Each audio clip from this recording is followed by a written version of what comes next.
ಸಚಿವ ಸಂಪುಟ ವಿಸ್ತರಣೆ ವಿಚಾರವಾಗಿ ದೆಹಲಿಗೆ ಹೋಗುವಂಥದ್ದಾಗ್ತಾ ಇದೆ. ಎಲ್ಲರದ್ದು ಇರುವಂಥದ್ದು ಬೇಗ ತುಂಬ ಡಿಲೇ ಆಗ್ತಾ ಇದೆ ನಮ್ಮ ಅಭಿಪ್ರಾಯ.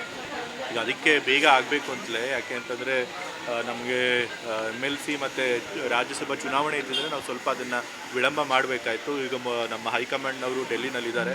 ಸೊ ನಮ್ಮಲ್ಲಿ ರಾಜ್ಯದ ನಾಯಕರುಗಳನ್ನು ಕರೆದಿದ್ದಾರೆ. ಸೊ ಚರ್ಚೆ ಮಾಡಿ ಆದಷ್ಟು ಬೇಗ ಸಂಪುಟ ವಿಸ್ತರಣೆ ಕೂಡ ಆಗುತ್ತೆ. ಇವತ್ತು ತಂದೆಯವರು ಕೂಡ ಹೋಗ್ತಿದ್ದಾರೆ, CM ಅವರು ಕೂಡ ಹೋಗ್ತಾರೆ. ಯಾವ ಮಾನದಂಡ ಏನಾದ್ರು ಫಿಕ್ಸ್ ಆಗಿದೆ ಸರ್? ನನಗೆ ಗೊತ್ತಿಲ್ಲ, ನನಗೆ ಅದ್ರ ಬಗ್ಗೆ ಏನೂ ಗೊತ್ತಿಲ್ಲ. ಅದು ನೀವು CM ಅವ್ರನ್ನ, ಸಿದ್ದರಾಮಯ್ಯ ಅವ್ರನ್ನ ಮತ್ತು ಹೈಕಮಾಂಡ್ ಅವ್ರನ್ನ ಕೇಳ್ತೀವಿ. ನನ್ನಂತೂ ಏನು ಅಭಿಪ್ರಾಯ ಆ ಥರ ಟೀಕೆಗಳು ವಿರೋಧ ಪಕ್ಷದವ್ರು ಮಾಡ್ತಾರೆ. ಬಟ್ ಸೂಟ್ ಕೇಸ್ ಮಾನದಂಡ ಯಾವ ಸರ್ಕಾರವೂ ಆ ರೀತಿ ಮಂತ್ರಿಗಳನ್ನು ಮಾಡೋದಿಲ್ಲ, ಇಲ್ಲಾಂದ್ರೆ ಸರ್ಕಾರ ಸರಿಯಾಗಿ ನಡೆಯೋದಿಲ್ಲ. ಸೊ ಹಾಗಾಗಿ ಆ ಥರದ್ದೆಲ್ಲ ಮಾಡೋದಿಲ್ಲ.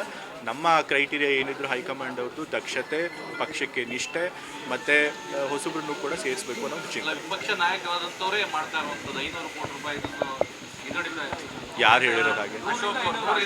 ಅವ್ರು ಹೇಳ್ತಾರೆ ಅವ್ರ ಪಕ್ಷದಲ್ಲಿ ಮಾತ್ರ ಆಗುತ್ತೆ. ಅವ್ರ ಪಕ್ಷದವರೇ ಹೇಳಿದ್ದಾರೆ ಅಲ್ಲಿ ಮುಖ್ಯಮಂತ್ರಿ ಸ್ಥಾನ ತಗೊಳ್ಬೇಕು ಅಂದರೆ 1000 ಕೋಟಿ ಕೊಡಬೇಕು ಅಂತ ಹೇಳಿ. ಆದರೆ ನಮ್ಮ ಪಕ್ಷದಲ್ಲಿ ಆ ಥರ ಆಗೋದಿಲ್ಲ. ನಮ್ಮ ಪಕ್ಷದಲ್ಲಿ ಏನಿದ್ರು ಕೂಡ ದಕ್ಷತೆ ಆಧಾರದ ಮೇಲೆ, ಪಕ್ಷದ ನಿಷ್ಠದ ಆಧಾರದ ಮೇಲೆ ಕೊಡೋದು. ಸರ್, ಬಿಡದಿ ವಿಚಾರದಲ್ಲಿ ರಾಜ್ಯ ಸರ್ಕಾರದ ನಡೆ ಏನು? ಯಾಕಂದರೆ ರೈತರು ಪ್ರತಿಭಟನೆ ಮಾಡ್ತಾ ಇದ್ದಾರೆ. ಸೊ ಮುಖ್ಯಮಂತ್ರಿಗಳು ಅದನ್ನೆಲ್ಲ ಗಮನಿಸಿರ್ತಾರೆ. ಸೊ ಅದನ್ನೆಲ್ಲ ನೋಡಿ ಅವರೇ ತೀರ್ಮಾನ ತಗೊಳ್ತಾರೆ. ನಮ್ಮ ಕಾರ್ಯಕ್ರಮಗಳನ್ನು ನೀವು ನೋಡ್ತಾ ಇದ್ರೆ ನಮ್ಮ ಚಾನೆಲ್ ಅನ್ನ ಸಬ್ಸ್ಕ್ರೈಬ್ ಮಾಡಿ, ಪಕ್ಕದ ಬೆಲ್ ಐಕಾನ್ ಒತ್ತಿ ನಮ್ಮನ್ನ ಬೆಂಬಲಿಸಿ. ಹಾಗೆ ನಮ್ಮ ಕಾರ್ಯಕ್ರಮಗಳನ್ನ ಲೈಕ್ ಮಾಡಿ, ಕಮೆಂಟ್ ಮಾಡಿ, ಅದನ್ನ ಬೇರೆಯವರಿಗೂ ವಾಟ್ಸ್ಆಪ್ ಮೂಲಕ ಶೇರ್ ಮಾಡಿ. ನೀವು ಹೀಗೆ ಮಾಡಿದಾಗ ನಮ್ಮ ಚಾನೆಲ್ ಇನ್ನಷ್ಟು ಮತ್ತಷ್ಟು ಜನರಿಗೆ ತಲುಪಲು ನೀವು ನಮ್ಮೊಂದಿಗೆ ಸಹಕರಿಸಿದ ಹಾಗಾಗುತ್ತೆ. ಇದು ನೀವು ಯಾವುದೇ ಖರ್ಚಿಲ್ಲದೆ ಕೆಲವೇ